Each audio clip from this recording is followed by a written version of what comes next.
వాళ్ళ నేను చాలా ముఖ్యమైన విషయం, తెలంగాణ హిందూ సమాజం జాగృతం కావాల్సిన విషయం. నేను చెప్పేది క్రైమ్ సినిమాలాగా అనిపిస్తుంది, కానీ పచ్చి నిజం.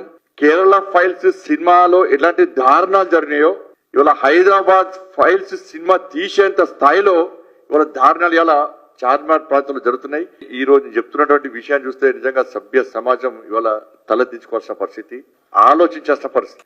ఏ ప్రభుత్వానికైనా కూడా ప్రజల యొక్క సంక్షేమం ఎంత ముఖ్యమో భద్రత అంత ముఖ్యం. ఈ ప్రభుత్వాలు ప్రజలను రక్షించడానికి ఎంత తీవ్రమైన చర్యలు తీసుకుంటే ప్రజలు అంత సంతోషంగా ఉంటారు, అంత క్షేమంగా ఉంటారు. ఒక దారుణమైన సంఘటన పాత బస్తీలో జరుగుతున్నాయి. ఓల్డ్ సిటీలో చార్మినార్ ప్రాంతంలో పాత బస్తీలో కొన్ని స్కూల్స్, ముఖ్యంగా హిందువుల యొక్క స్కూల్స్, హిందూ అమ్మాయిలు ఎక్కువగా చదివే స్కూల్స్ కాలేజ్ టార్గెట్ చేసుకొని ముస్లిం యువకులకు సంబంధించి ఒక డ్రగ్స్ మూట అక్కడ మైనర్ అమ్మాయిలను 14, 15, 16 సంవత్సరాల యొక్క మైనర్ అమ్మాయిలను ట్రాప్ చేసి వాళ్ళ జీవితాలను సర్వనాశనం చేస్తున్నటువంటి దారుణ సంఘటనలు ఇవాళ ఈ చార్మినార్ ప్రాంతంలో జరుగుతున్నాయి. దీనికి అండాదండా ఎంఐఎం పార్టీ స్థానిక డివిజన్ నాయకుల నుంచి ఎంపీల వరకు అక్బరుద్దీన్ ఓవైసీ గాని, అసదుద్దీన్ ఓవైసీ గాని, వాళ్ళ శాసనసభ్యులు గాని, వాళ్ళ నాయకుల యొక్క కనుసన్నల్లో ఇదంతా జరుగుతుంది. వాళ్ళ నాయకత్వంలో జరుగుతుంది, వాళ్ళ స్వీయ రక్షణలో ఇవంతా జరుగుతూ ఉన్నది. ముస్లిం అమ్మాయిలు ఎక్కువగా చదివే స్కూల్స్ టార్గెట్ కాదు, వాళ్ళంతా ప్రశాంతంగా చదువుకుంటున్నారు. వాళ్ళు చదువుకోవాలి, మాకు ఇబ్బంది లేదు అలా. కానీ ఎక్కడైతే హిందువుల యొక్క స్కూల్స్ ఉన్నాయో, హిందూ అమ్మాయిలు ఎక్కువగా ఉన్న స్కూల్స్ కాలేజెస్ ఉన్నాయో వాటిని టార్గెట్ చేస్తున్నారు. ఫస్ట్ ఒక అమ్మాయిని ట్రాప్ చేసి అమ్మాయిని ఒక ఫంక్షన్ పేరు మీద పిలిపించి, ఒక ముస్లిం అమ్మాయి బర్త్డే అని పిలిపించి ఆ అమ్మాయికి చాక్లెట్ ఇచ్చారు. తక్కువ డోస్ తో డ్రగ్స్ తో కూడా చాక్లెట్ ఇచ్చారు అమ్మాయికి. ఇది మెల్లమెల్లగా అమ్మాయికి ఆ డ్రగ్స్ డోస్ పెంచి అలవాటు చేసి ఆ అమ్మాయిని దాదాపు 6 రోజుల పాటు ఎత్తుకపోయారు. అమ్మాయిని నాకు తెలిసి ఏం చేస్తారో తెలుసు. 6 days తర్వాత ఆ అమ్మాయిని మళ్ళా తీసుకొచ్చి పోలీస్ స్టేషన్ దగ్గర వదిలిపెట్టారు. ఎట్లా వదిలిపెట్టారంటే వాళ్ళ పేరెంట్స్ పోయి పోలీస్ కంప్లైంట్ ఇస్తే పోలీసులు పట్టించుకోలే, ఎఫ్ఐఆర్ చేస్తారు. లాస్ట్ 4 days తర్వాత వాడంతా వాడుకొని వచ్చి పోలీస్ దగ్గర వదిలిపెట్టి పోతాడు. వదిలిపెట్టినాక ఏమైతుంది, పోలీసు వాళ్ళు ఏం చేస్తారంటే చేస్తే ఒక ఎఫ్ఐఆర్ చేస్తారు, దాని డ్రగ్స్ కేసు పెడతారు, ఫోక్సో కేసు పెడతారు, అన్ని పెడతారు. దానిలో వ్యక్తిని అరెస్ట్ చేయరు. మీ అమ్మాయి మీకు వచ్చింది కదా, అమ్మాయిని ఏం చేయలేదు కదా, మీరు ఏం మాట్లాడకండి. మీరేమన్నా మాట్లాడితే వాళ్ళు వచ్చి మళ్ళీ అమ్మాయిని చంపుతారు. ఇది ఎవరు చెప్తారు? ఇది పోలీసు వాళ్ళు చెప్తారు. ఇది మొదటి సంఘటన జరిగింది. దీని తర్వాత అదే అమ్మాయిని లోపరుచుకొని ఇచ్చి నగ్నంగా వీడియోలు తీయడము, వాళ్ళని అన్ని రకాలుగా శారీరక దోపిడీ చేయడము. మీరు బయటికి పోయి ఏమన్నా చెప్తే ఈ వీడియోలు సోషల్ మీడియాలో పోస్ట్ చేస్తాం, మీ కాలనీ ఏరియాలో పోస్ట్ చేస్తాం, మీ స్కూల్ గ్రూప్లలో దీన్ని సర్క్యులేట్ చేస్తాము, మీ అమ్మానాలను చంపేస్తాం. ఆదిల్ అలియాస్ అజీజ్ వీడు ఈ పాల్తీగాడు ఒక్క కేసు కాదు, వీడు గ్యాంగ్ లీడర్. వీటితో పాటు పెద్ద డ్రగ్స్ గ్యాంగ్, ఇదో పెద్ద రాకెట్. ఇది వీని గ్యాంగ్ లా దాదాపు 30-40 మంది కంటే ఎక్కువ మంది వీడి గ్యాంగ్ లో ఉంటారు. వీళ్ళంతా కూడా ముస్లిం యువకులు. వీళ్ళందరూ కూడా డ్రగ్స్ కి అలవాటు అయిపోయింది. ఈ అమ్మాయి మళ్ళా అమ్మాయిని తీసుకుపోయారు. వాళ్ళు తీసుకుపోయిన తర్వాత పోలీస్ స్టేషన్ పోతే పట్టించుకోలే పోలీసు వాళ్ళు. మళ్ళీ అమ్మాయి వస్తుంది కదా, వచ్చినప్పుడు తీసుకుపోండి. ఇది సమాధానం, అక్కడ కొంత అధికారుల సమాధానం. ఎవరు చంపరు, ప్రాణాల్సి వస్తే సరిపోతుంది కదా మీకు. ఇది లోకల్ కానిస్టేబుల్ తో పాటు పోలీసు వాళ్ళు ఇచ్చే సమాధానం. అక్కడ అమ్మాయి రాలే. లాస్ట్ కు చూసిన తర్వాత మా అక్కడ గోషామహల్ జిల్లా అధ్యక్షుడు ఉమా మహేందర్ గారి దగ్గరికి వాళ్ళు పేరెంట్స్ పోయిన తర్వాత పోలీస్ స్టేషన్ ఉమా మహేందర్ గారు పోతే ఎఫ్ఐఆర్ చేస్తలేడు. లాస్ట్ కు ఎఫ్ఐఆర్ చేస్తారా చేయరా అని ప్రశ్నించాక ఎఫ్ఐఆర్ చేసిన తర్వాత పట్టుకొస్తలేరు.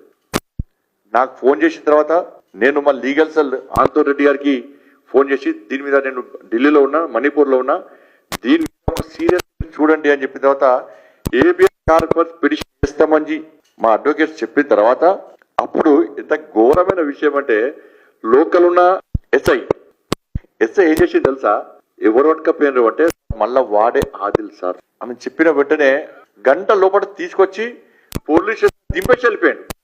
వాడికి ఎట్లా తెలుసు, ఆదిల్ అంటోనికి ఎట్లా తెలుసు? ఇప్పుడు అమ్మాయి జూనియర్ హౌస్ లో ఉంది. అమ్మాయి పరిస్థితి ఏంటి అంటే మొత్తం సైకో అయిపోయింది, డ్రగ్స్ కు అడిక్ట్ అయ్యి మొత్తం సైకో అయిపోయింది. ఇక మొదటిసారి పోయిన అమ్మాయిని తీసుకొచ్చి కాలనీ వాసులు అందరూ కూడా ఏం జరిగింది ఏందని వాళ్ళ పేరెంట్స్ ప్రశ్నిస్తే ఆ అమ్మాయి చెప్పిన విషయం ఏంటంటే, ఫస్ట్ నన్ను ఒక ముస్లిం అమ్మాయి వచ్చి నన్ను ఫలానా వ్యక్తుల దగ్గర తీసుకుపోయినాక నాకు ఒక చాక్లెట్ ఇచ్చిండ్రు. ఆ చాక్లెట్ తిన్న తర్వాత నేను మత్తులోకి పోయినా. నెక్స్ట్ డే మళ్ళీ చాక్లెట్ ఇచ్చారు.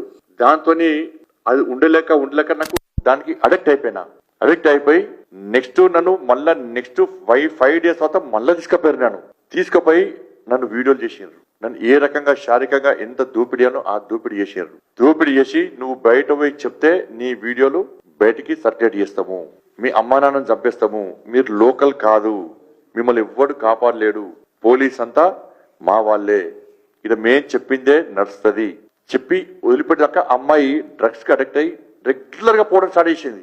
పోయినాక రాను ఏం చేశారు వీళ్ళు, నువ్వే కాదు మేము ఏ అమ్మాయిని చూపడితే ఆ అమ్మాయిని నువ్వు తీసుకొని రావాలి మా దగ్గరికి, మేము ఫలానా అమ్మాయిని టార్గెట్ చేస్తే ఆ అమ్మాయిని నువ్వు తీసుకొని రావాలి, తీసుకొని వస్తే నీకు డ్రగ్స్ ఇస్తాం, లేకుంటే నీకు డ్రగ్స్ ఇవ్వం, డ్రగ్స్ ఇవ్వకపోవడమే కాకుండా నేను ఈ విధంగా టార్చర్ చేస్తాం.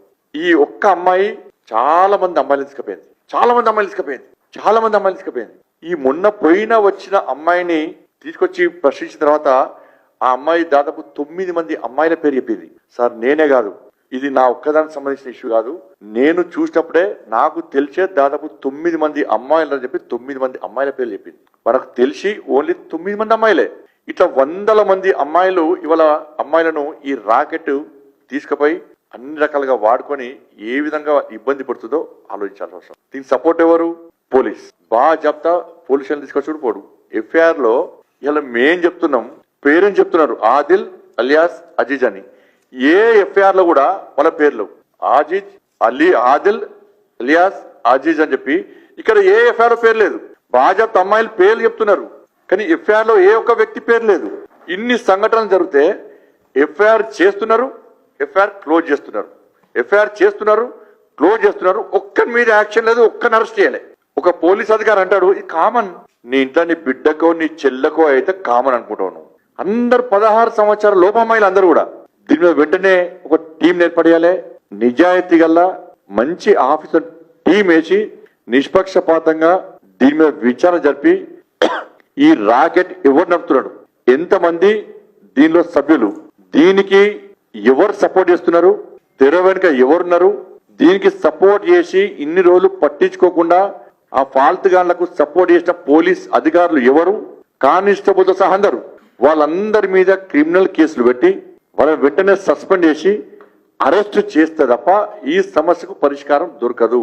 ఇది మాకెందుకులే, పిల్లల ప్రాణాలు మాకు ముఖ్యం కాదు, ఆ మైనర్ అమ్మాయిల లైఫ్ మాకు అవసరం లేదు, వాళ్ళు ఏనని ఏమనని ఈ గుండాలు ఏం చేసినా మాకు అవసరం లేదు, మాకు ఓట్లు కావాలి, అధికారం కావాలి, పైసలు కావాలి, ఎంఏం పార్టీ సపోర్ట్ కావాలని మీరు అనుకుంటే భారతీయ జనతా పార్టీ రక్షక దళాలను ఏర్పడేస్తాం. మేము పాత బస్తీలో 100% రక్షక దళాలను ఏర్పడేస్తాం. ఈ రక్షక దళాలను నిరంతరం మా హిందూ అమ్మాయిలను కాపాడుకోవడం కోసం పక్కా ఏర్పడేస్తాం. ఇప్పుడే రామచంద్ర గారు మా రాష్ట్ర అధ్యక్షులు ఇప్పుడు బయట మాట్లాడిన విషయం అదే, లేదు పాత బస్తీలో రక్షక దళాలు ఏర్పాటు చేద్దామని చెప్పి రామచంద్రరావు గారే నాకు సలహా ఇచ్చారు, చేద్దామని చెప్పి. మేము రక్షక దళాలు ఏర్పాటు చేస్తే యుద్ధం మీకు మాకు స్టార్ట్ అవుతుంది. ఇది శాంతి భద్రత సమస్య వస్తే దానికి సాక్షాత్తు రాష్ట్ర ముఖ్యమంత్రి బాధ్యత వహించాల్సి వస్తుంది. మేము వట్టిగా చేతులు మూడ్చుకొని కూర్చుంటోళ్ళగా మీకు అవకాశం ఇస్తున్నాం, మేము నిష్పక్షపాతంగా విచారణ జరపట్టున్నాం, ఆ క్రిమినల్స్ మీద యాక్షన్ తీసుకోమంటున్నాం, పోలీసులను కూడా యాక్షన్ తీసుకొని అందరిని అరెస్ట్ చేయమంటున్నాం. మీరు కనుక చేయకుంటే గోరక్షకు సంబంధించి ఏ విధంగా దళాలు హిందువాహిని బజరంగ దళాలు వాళ్ళు హిందూ ధర్మ రక్షణ కోసం పనిచేస్తున్నారో పాత బస్తీతో సహా ఈ భాగ్యనగర్ లో రక్షక దళాలు మేము ఏర్పాటు చేస్తే మేము కూడా డ్రెస్ లేని పోలీసుగా మేము బాధ్యతను నిర్వహించు స్టార్ట్ చేస్తే అది శాంతి భద్రత సమస్యగా ఉత్పన్నమైతే దానికి రాష్ట్ర ముఖ్యమంత్రి బాధ్యత వహించాల్సి వస్తుంది. ఆవేశంతో రాజకీయ చెప్తలేను, బాధతో చెప్తున్నా, ఆవేశంతో చెప్తున్నా. ఇవాళ ఒక్క అమ్మాయి కాదు, 2 అమ్మాయిలు కాదు, 100 మంది అమ్మాయిల జీవితాలను నాశనం చేస్తే రాష్ట్ర ముఖ్యమంత్రిని ఇంటెలిజెన్స్ ఏమైంది నీ ఇంటెలిజెన్స్? చీమ చిట్టుకుమంటే ఇంటెలిజెన్స్ నీకు రిపోర్ట్ ఇవ్వాలి. పొద్దున ఏం జరుగుతుంది, ఈ పార్టీ ఏం చేస్తుండు, ఆ పార్టీ వాడు ఏం చేస్తామో చెప్పడానికి కానీ ఇంటెలిజెన్స్. మీ కాంగ్రెస్ పార్టీ నాయకుల ఆస్తిపాస్తులు సంపాదించుకోవాలి కానీ ఇంటెలిజెన్స్. ఇప్పుడు ఈ మంత్రి ఏం చేస్తుడు ఆ మంత్రి ఏం చెప్పుకోవడానికి కానీ ఇంటెలిజెన్స్. ప్రజల రక్షణ గురించి ఇంటెలిజెన్స్ పనిచేయదా? వదిలిపెట్టరా పాత బస్తీని? నాతోని పాత బస్తీని కాపాడడం కాదు అని రాష్ట్ర ముఖ్యమంత్రి స్పష్టమైన చేయమని చెప్పండి. పాత బస్తీలు కేంద్ర బలగాలు పక్కా తీస్తాం హిందువులను కాపాడుకోవడం కోసం, బెంగాలీ హిందూ అమ్మాయిలను కాపాడుకోవడం కోసం, బెంగాలీ హిందూ కుటుంబాలను కాపాడుకోవడం కోసం ఇలా అమిత్ షా గారితో మాట్లాడతాం. కేంద్ర ప్రభుత్వం అంత నిర్ణయం తీసుకుంటుంది. పాత బస్తీలో కేంద్ర బలగాలను పక్కా రప్పిస్తాం. మేము వెంటనే స్పందించకుంటే ఇదే పాత బస్తీలో ప్రభుత్వానికి వ్యతిరేకంగా, ప్రభుత్వం యొక్క మైనార్టీ సంతుష్టీకరణ విధానాలకు వ్యతిరేకంగా పాత బస్తీలో వేల మంది హిందూ యువకులతో రక్షక దళాలు ఏర్పాటు చేసి భారీ ప్రదర్శన పాత బస్తీలో పక్కా చేస్తాం. ఇది దేనికోసం అంటే భారతీయ జనతా పార్టీ బ్యానర్ మీద కాదు, పక్కా రక్షక దళాలు ఏర్పడేసి మేము కవాతు నిర్వహిస్తాం. పక్కా 100% పాత బస్తీలో కవాతు నిర్వహిస్తాం. దాని ద్వారా అక్కడ ఉన్న హిందూ సమాజంలో ఒక భరోసా కల్పించడానికి, ఈ కుతంత్రాలు చేసే ఫాల్తనా కొడుకులకు ఒక హెచ్చరిక జారీ చేయడానికి, అరే మీకు పోలీస్ మీ వైపున్నా, ఈ ప్రభుత్వం మీ వైపున్నా, ఎంఏ పార్టీ మీ వైపున్నా, మేము మిమ్మల్ని అడ్డుకోవడానికి సిద్ధంగా ఉన్నామని చెప్పి, హిందూ సమాజాన్ని కాపాడడానికి సిద్ధంగా ఉన్నామని చెప్పి ఒక హెచ్చరిక జారీ చేయడానికి పక్కా పాత బస్తీలో హిందూ యువకులందరూ కూడా కవాతు పక్కా నిర్వహిస్తాం. ఇది జరిగి తీరుతుంది. ఆ అవకాశం మాకు ఇవ్వద్దని చెప్పి రాష్ట్ర ముఖ్యమంత్రి చెప్తున్నాను.